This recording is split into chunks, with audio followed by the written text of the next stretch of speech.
कि NADH2 FADH2 form हो रहा है, साथ में ATP GTP भी फॉर्म हो रहा है, उसके साथ साथ CO2 भी रिलीज हो रहा है। पर इतनी बड़ी साइकिल में कहाँ कौन सी चीजें हो रही है, इसे याद करना डिफिकल्ट तो है ही। बेटा जिसका टेबल था उसके साथ ही कर दो दगाबाजी, इसको कट कर लो और क्या रखो, सिर्फ 4, 6, 8 एंड 10। बेटा ये 5 कार्बन का कंपाउंड है और इसके पीछे जितने भी लोग हैं इनके पास कितने कार्बन है।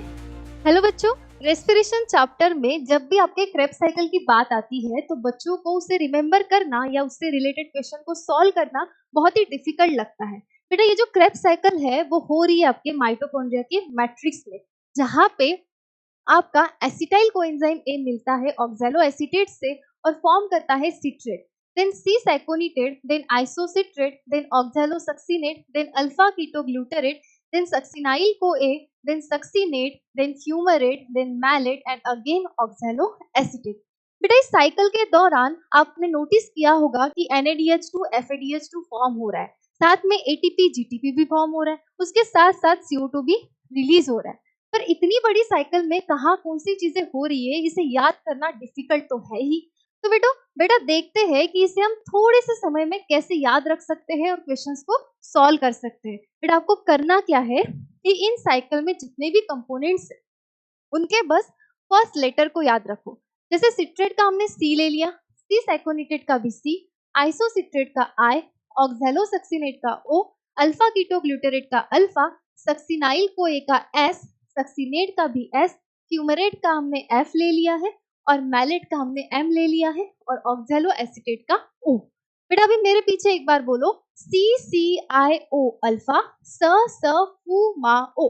बेटा 2-3 बार इससे घर में रिवाइज करना, क्या, CCIO अल्फा, स फू मा ओ।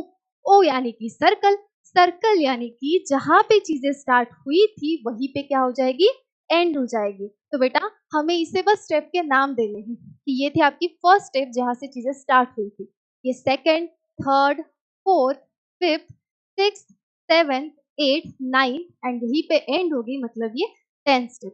बेटा आओ देखते हैं कि इन स्टेप्स में कहाँ पे रिड्यूसिंग पावर्स फॉर्म हो रही है। बेटा उसके लिए आपको 2 का टेबल आना चाहिए, आई होप वो तो आपको आता ही होगा, ठीक है। 2 का टेबल बोलना है सिर्फ 5 तक, 2 1 are 2, देन आपका आ जाता है 4, देन 6, देन 8 एंड देन 10। बेटा जिसका टेबल था उसके साथ ही कर दो दगाबाजी, उसको कट कर लो और क्या रखो, सिर्फ 4, 6, 8 एंड 10। बेटा ये 4 वही स्टेप है जहां पे आपकी रिड्यूसिंग पावर्स बनी थी, जैसे कि NADH2 एंड FADH2। बेटा इनमें से 4th, 6th एंड 10th वाले स्टेप में आपकी जनरेट हुई थी NADH2, जैसे कि आप यहाँ पे देख पा रहे हो। और आपकी जो 8th नंबर की स्टेप थी जहां पे आपका बना था FADH2, ठीक है। अभी इसके साथ साथ बेटा आपके पूरे क्रेब्स साइकिल में एक स्टेज ऐसी आती है जहां पे एक GTP और ATP का फॉर्मेशन होता है, जिसे आप बोलते हो SLP। सबस्ट्रेट ने खुद का फॉस्फेट दे के खुद के दम पे ATP बनाया है, जिसे हम बोलते हैं सबस्ट्रेट लेवल फॉस्फोराइलेशन। बेटा ये होता है स्टेप नंबर 7।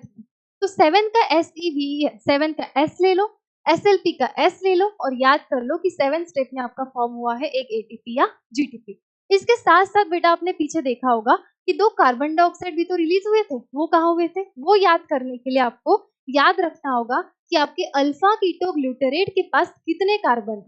बेटा ये 5 कार्बन का कंपाउंड है और इसके पीछे जितने भी लोग हैं इनके पास कितने कार्बन है, 6 कार्बन। और इसके आगे जितने भी लोग हैं इनके पास कितने हैं, 4 कार्बन। मतलब कहीं ना कहीं इसके पीछे और इसके आगे एक एक कार्बन हमें रिलीज कर देना है in the form of carbon dioxide, ठीक है। मतलब 2 बार आपका क्या हुआ है, decarboxylation in Krebs cycle.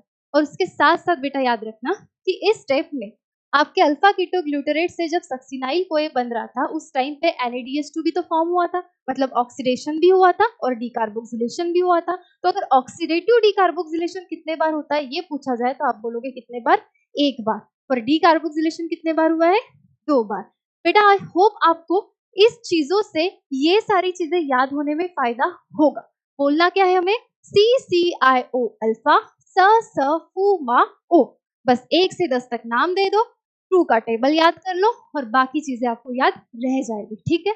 I hope बेटा ये आपको हेल्पफुल रहेगा आपके क्वेश्चंस को सॉल्व करते समय। Thank you so much.